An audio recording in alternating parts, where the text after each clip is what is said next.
Oi, oi, oi, eu sou Manuela Dávila e esse é o nosso programa Feminismo É. E hoje, para minha grande alegria, eu estou com Bruna Rodrigues, a Bruninha. A Bruninha é estudante da Universidade Federal do Rio Grande do Sul, minha conterrânea porto-alegrense. Eu conheço a Bruna há muitos anos. Vou conversar um pouco com você sobre a nossa história de amor, né? É linda. De muitos anos. A Bruna é crescida, criada na Vila Tronco, na Cruzeiro, na Grande Cruzeiro. É mãe de uma menina extraordinária, uma mulher já. Uma mulher, Bruna! É! Meu Deus do céu! Teu bebezão, que eu vi pequenininha, vi mamando, já tem 15 anos, a Camille. E a gente vai falar um pouco com essa mulher jovem, que foi mãe muito jovem, essa mulher negra porto-alegrense, sobre feminismo no nosso programa de hoje. Fica ligado. Women unite. You have nothing to lose. You're kicking.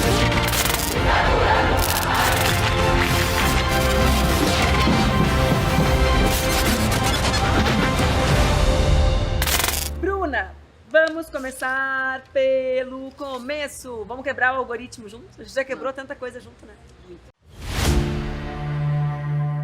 Oi, Manu, é um prazer falar com você. Eu estou olhando aqui o resultado da pesquisa e vi uma pergunta que é muito reiterada, é muito comum, e ela surge na pesquisa, não é por acaso, né? Que é essa, se o feminismo é um machismo ao contrário, né? E essa é uma pergunta importante da gente responder.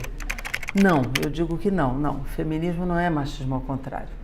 Na verdade, o machismo é um conjunto de valores, é uma ideologia que nos coloca, ou seja, coloca as mulheres numa posição de total inferioridade, né? Que acha que a mulher é um ser inferior, com menos direitos, com menos capacidade, com menos competência, com menor possibilidade de alcançar posições, direitos e viver com igualdade. O que é o feminismo? O feminismo é uma ideologia que diz o seguinte: não, nós não podemos nos submeter assim. Feminismo é uma ideologia que não quer submeter as mulheres a esta posição. Na verdade, a gente diz o seguinte: nós queremos direitos iguais. Nós não queremos ser mais, nós queremos ter direitos iguais. Nós reconhecemos que temos diferenças biológicas, mas nós temos direitos iguais. Então, os homens também podem ser feministas, basta eles pensarem assim. Então, feminismo não é machismo ao contrário. Feminismo é apenas uma ideologia que diz: nós não somos inferiores, nós queremos direitos iguais, temos competência, capacidade de decisão, temos cérebros extremamente bem aguçados, temos grandes possibilidades e potências e podemos exercer tudo e podemos estar onde queremos estar. Então, por favor, mulheres e homens, sejam feministas. O meu encontro com o feminismo se dá de forma mais tarde. A minha consciência feminista se dá de forma um pouco mais tardia. O meu encontro com a maternidade, inclusive. Eu separo o meu encontro com o feminismo conjuntamente com o meu encontro com a maternidade. Eu separo a minha maternidade a partir... eu digo que a minha maternidade é o meu porte-estandarte. Eu segurei a maternidade firme, né, Manu? Muito. Bem firme. Também a minha revolução, porque eu fui me transformando ao longo desse tempo. E também meu campo de batalha, porque foi através da maternidade que eu conheci não só a pauta feminista, mas que eu me encontrei com a política e contigo. Então, eu sempre digo que a maternidade, ela me transformou, ela me fez feminista, ela me fez uma mulher negra e consciente, né? Hoje eu sei quem eu sou. Esse processo ele não foi natural, ele não acontece desde o meu nascimento. Eu vou me encontrando ao longo desse período, me encontrando uma mulher negra, primeiramente, me encontrando uma mulher feminista, e tudo isso vai de encontro com a maternidade, que é a minha revolução. Vamos contar nossa história? Um dia, gente, eu era vereadora. Ela faz isso comigo sempre. Não, é porque essa história fala muito sobre ti, eu acho ela linda. Sobre nós. Não, mas sobre quem tu é, assim, eu acho que fala muito sobre a tua força, assim, sobre os lugares que tu estava em todos os sentidos, né? O físico, mas o político e tal. E sobre a possibilidade de transformação das pessoas. Eu tava no meu gabinete de vereador em 2005, muito velha, 2005 eu já era vereadora, gente. Toca os tambores aí na edição. Põe o cabelo branco em mim. E aí tocou o telefone, acho que o Jorge Vinícius, que está na produção, já estava lá. O Jorge está com a cabeça completamente branca, com o telefone. E disseram assim, nossa, tem uma guria furiosa do outro lado do telefone, porque tu falou que uma das tuas bandeiras de campanha era creche para jovens mães. E porque a gente tinha uma bandeira de campanha que era reserva de vagas para jovens mães estudarem. Então, quem estudava na nossa proposta, que eu acho uma proposta super correta até hoje, deveria ter prioridade nas vagas de creches durante o turno do seu estudo, né? E ela disse que não tem isso no bairro dela ainda, ela quer falar contigo. Aí eu falei, porra, essa guria deve ser boa, cara. Diz pra ela que a gente vai lá na comunidade dela. Aí o pessoal falou assim, mas ela mora lá na Cruzeiro. Aí eu falei, não tem nenhum problema, diz pra ela que a gente vai lá. Aí a gente foi. Aí a gente chegou lá e tava a Bruninha, cara. A Bruninha era uma menina. Uma menina, tinha acabado de fazer 17, né, Bruna? Tinha acabado de fazer 17, a família tinha 6 meses de idade. E ela tinha um bebê lindo, gente, lindo, com 6 meses, mamando, assim. Eu nunca vou esquecer a hora que eu entrei na casa, por várias razões. A Bruninha, com a Camille, porque a Bruna reuniu várias amigas dela com nenês, né, que a gente convive, confirmou, que a gente convive até hoje, com várias delas, né, Bruna? Quase todas. E porque me deram comida, um bolo, e quando as pessoas me dão bolo... Ela chegava e botava o dedo. Quando me dão comida eu fico pra sempre, né, quando me alimentam, o pessoal sabe. E a gente começou a conversar, e depois daquele momento a Bruna ficou pra sempre, né? Acho que a Bruna foi entendendo o processo de conquistas políticas, de como a gente tem que lutar para as coisas se materializarem, seja em lei, seja em financiamento da política pública. E eu quero que tu conte essa história desde o teu olhar, né? Esse é o meu olhar. Meu olhar foi... Eu vi aquelas meninas todas uma realidade muito diferente da minha, né? De meninas que eram mães, eu fui mãe muito tempo depois, né? Eu fui mãe com quase a idade que tu tem agora, eu fui mãe com 34. Todas amamentando ali, aquela criançada correndo. Tinha uma cena que, pra mim, é muito linda de me lembrar. A gente se tornou amiga, né? Talvez eu me lembrasse dessa cena mesmo que a gente não tivesse se tornado amiga, que tu amamentava e a tua mãe também. Como tu foi mãe muito nova, a tua mãe tem um irmão... 7 meses de diferença. Quase a idade da Milly, né? Então, era lindo, assim, a tua mãe e tu juntas, assim, com aquilo. Era tudo muito forte, assim, muitas mulheres, né? Essa ideia de uma comunidade de mulheres negras tomando, assim, lutando contra aquela pobreza do entorno, né, Bruna? Daquela região que a pobreza é tão forte, né? A Manu não mudou muito, gente. Não mudou muito. O cabelo era similar, o rostinho também. Eu acho que eu mudei mais que ela.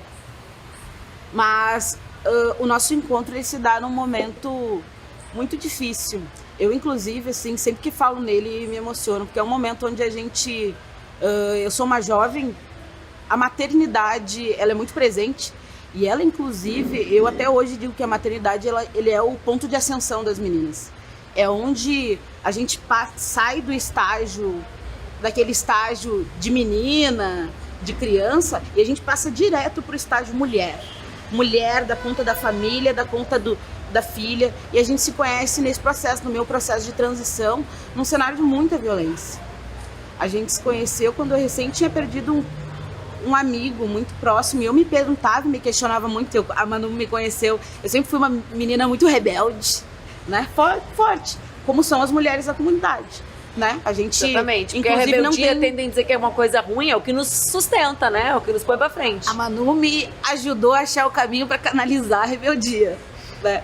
E eu digo isso porque naquele momento eram muitos sentimentos de raiva, de ódio, de não conseguir enxergar uma alternativa, de não conseguir achar um caminho onde a gente conseguisse coletivamente, porque é tudo muito coletivo, a maternidade ela é coletiva. Eu cuido da minha, mas eu cuido do meu irmão, né? Mas a minha vizinha também precisa de um cuidado, e a gente vai ali e cuida um pouquinho também, então todo mundo cuida de todo mundo.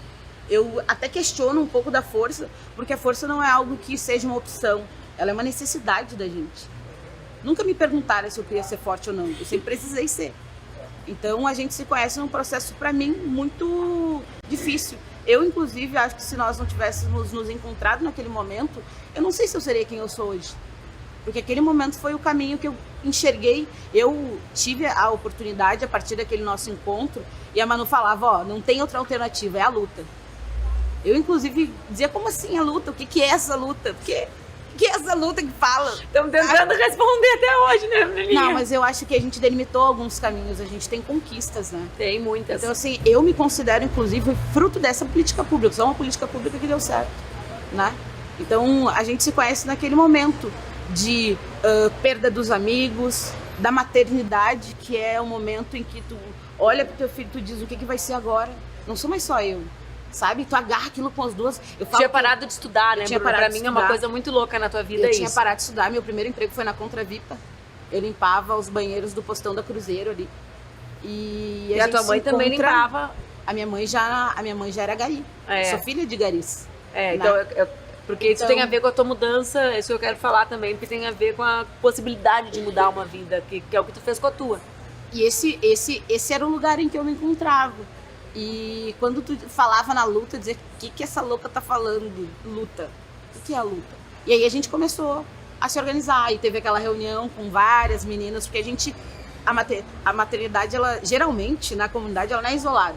Tu fica grávida, tua amiga fica grávida e a filha da vizinha fica grávida, todo mundo fica grávido e todo mundo meio junto, mas tem um processo que ele é muito presente. A minha necessidade nunca foi estudar. A minha necessidade sempre foi trabalhar. Eu trabalho desde muito cedo. Eu era uma menina que com 7 anos ia pra feira cuidar carro e varria a feira para recolher a fruta. Então a necessidade do trabalho, ela era latente, a necessidade do estudo nunca foi. Eu nunca tive essa cobrança pelo estudo. E aí, quando nós nos Porque não era o mais importante, né, Bruna? Não era o mais importante. O importante é... Eu já era mãe, era comer, né? Eu já era mãe. Eu já tinha que garantir o sustento da família. Não, e antes disso, tu tinha que comer, né? E antes disso, tinha que comer. E a minha mãe fala muito nisso. Eu, inclusive, assim, o meu encontro com a minha mãe, ela se dá a partir do processo de entendimento do que é o lugar da mulher na comunidade. Aí eu me encontro com a minha mãe. Até aí é bem difícil. Porque é muito difícil. A minha mãe é uma mulher que sofre violência doméstica durante 25 anos da vida. É muito difícil uma menina olhar para todo aquele cenário, para toda aquela violência e não era aquela referência que eu queria ter. E eu queria transformar algo que eu não tinha modelo, não tinha exemplo, não tinha um caminho para seguir. Tinha que trilhar. E acho que a gente fez isso um pouco junto. Daí, vamos falar, aí tu voltou pra escola. Aí eu voltei pra escola. Mas eu voltei pra escola, a gente já andava muito junto.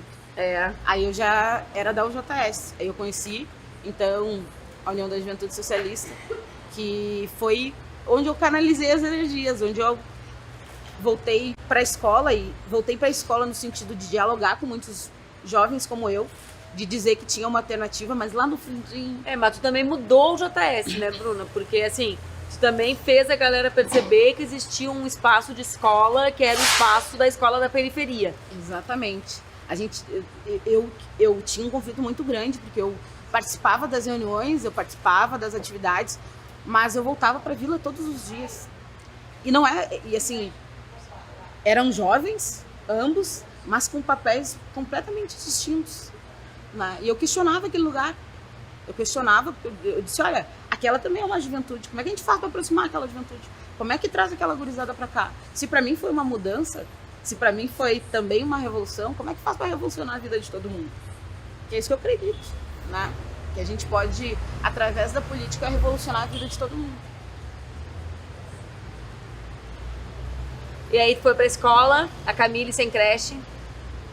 A luta da creche era a nossa luta, né? Aí eu falo da creche sempre, difícil. Porque pra mim a creche é a maior, assim... Foi meu ponto...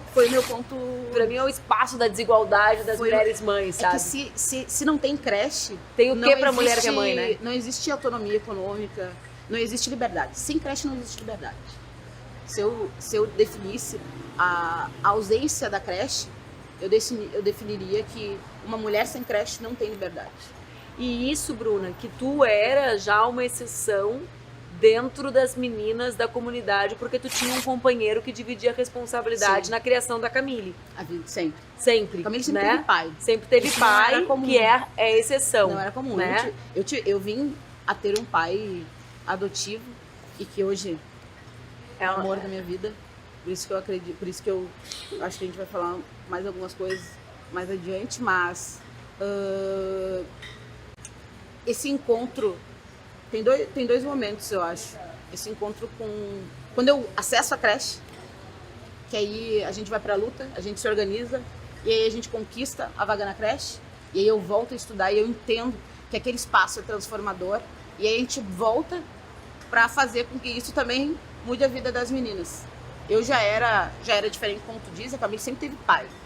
Já muito era, presente. já era algo diferenciado. Né, diferente ali dentro de alguém com quem dividir responsabilidade. As minhas né? amigas não tinham, assim, posso dizer tranquilamente que 95% das meninas, minhas amigas, não tinham o suporte que eu tive. Porque imagina, 6 milhões não tem registro de pai na certidão no Brasil, né? Não tem, Não, essas crianças têm. a ausência dos homens, ela é cotidiana para nós. E ela é naturalizada.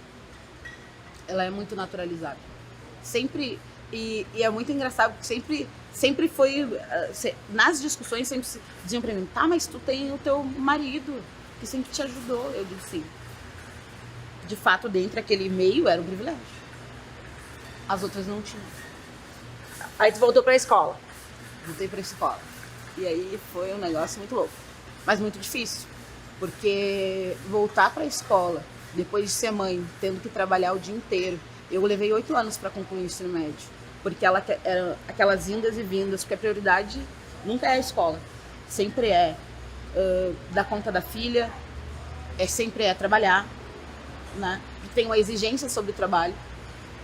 E tem uma exigência sobre dar conta também, apesar de sempre ter um companheiro, tem uma exigência da maternidade. Que não tem sobre a paternidade. Que não tem. Sempre, por isso que eu digo, sempre foi dito um privilégio, não uma obrigação. Pra ele, sempre disseram, bah, que lindo. Pra ti, sempre tu nunca tava à altura. Poxa, onde é que tu tá? Eu não tava nas reuniões da escola, por exemplo, ou da creche. Era muito cobrado. Inclusive das professoras. E ele, pra ele, era algo Nossa, assim. Que paizão. Que paizão. Uau. Ele era meio... Uau. Ele era, não vou dizer que ele era bonitão, assim. Então a mulherada... Eu lembro bem. Também falava? Eu falava, Te lembra que eu falava isso? Ok, então ele vai ver isso. Claro, tudo bem. Querido, amigo, deixa eu te falar uma coisa. A gente falou de várias coisas, né? Desordenadamente. Eu quero falar, o programa é sobre feminismo, mas eu quero falar sobre uma coisa que tem a ver com rendimento escolar, né? Porque a elite sempre fala o rendimento escolar dos jovens brasileiros. Então, o jovem brasileiro não aprende matemática, português. A gente precisa mudar porque olha só a nota do jovem brasileiro, olha a nota do jovem suíço, olha a nota do jovem inglês. Existe como imaginar que a Bruna, os amigos da Bruna, os jovens da Tronco, que eu conheço, porque eu andava com a Bruna dentro da Tronco, né? Que eles podem ter a mesma nota em português e matemática com essa vida, limpando as privadas do postão, né, da Cruzeiro durante o dia. Existe como imaginar que eles vão ter tempo de estudar matemática enquanto eles tocam fralda do filho? E mesmo que não tivesse o filho, Bruno, porque tu podia não ter teu filho, tu ia ter teu irmão, tu ia ter que ajudar a tua mãe com o teu irmão, né? Porque a tua mãe não ia ter a vaga na creche. Tu ia ter um outro papel na tua casa, mesmo porque daí eles vão falar, quem mandou fazer filho? Né? Vai ter sempre alguma coisa. Mas se tu não tivesse teu filho, tu ia ajudar. Como tu ajudava? A tua mãe também ajudava pro teu... Né? Às vezes a gente trocava os peitos. Isso aí não é verdade, soube muito tempo depois que ela fazia isso, que eu sei essa história. A minha mãe me sacaneou, ela amamentou. Mas existe como imaginar ter uma nota igual à da Manuela, que não tinha que trabalhar enquanto estava na escola? É muito difícil, né, Manu? Não é igual. Sempre que me fazem essa pergunta, eu digo, não é igual. Eu quero que qualquer pessoa venha ter uma jornada dessa e bora pra escola. Eu sempre estudei às madrugadas. Eu, inclusive, brinco que as minhas manhãs não são as mais... Meu rendimento não é o melhor. O trabalho sempre foi. Agora, o meu rendimento escolar sempre foi muito bom à noite. Por quê? Porque eu sempre encarei as madrugadas estudando. Eu sabia que não tinha outra opção. Eu literalmente não tinha outra opção. Agora não é igual. Não é igual. A minha mãe nunca teve essa condição. Nunca teve essa condição. Aliás, mulher nenhuma da minha família é uma família chefiada por mulheres. Majoritariamente. Nunca tiveram essa oportunidade. Eu me lembro, quando eu passei no vestibular, eu tava no sítio com meu pai e a minha mãe, eu liguei pra casa, porque eu não sabia que eu tinha passado, tu já sabia e eu não. E a minha mãe disse, a Manuela ligou, largou aqui um buquê de flores. E aí eu disse, me dei conta, eu disse, aconteceu alguma coisa. Ali foi uma chave tremenda, porque por mínima que seja a chance, eu rompi uma barreira, assim, sem limites. Porque eu consegui entrar na Universidade Federal, trabalhando o dia inteiro, cuidando da minha filha, porque eu sempre digo, eu abracei a maternidade, eu tenho muito orgulho dela. E eu posso mudar o curso da nossa história.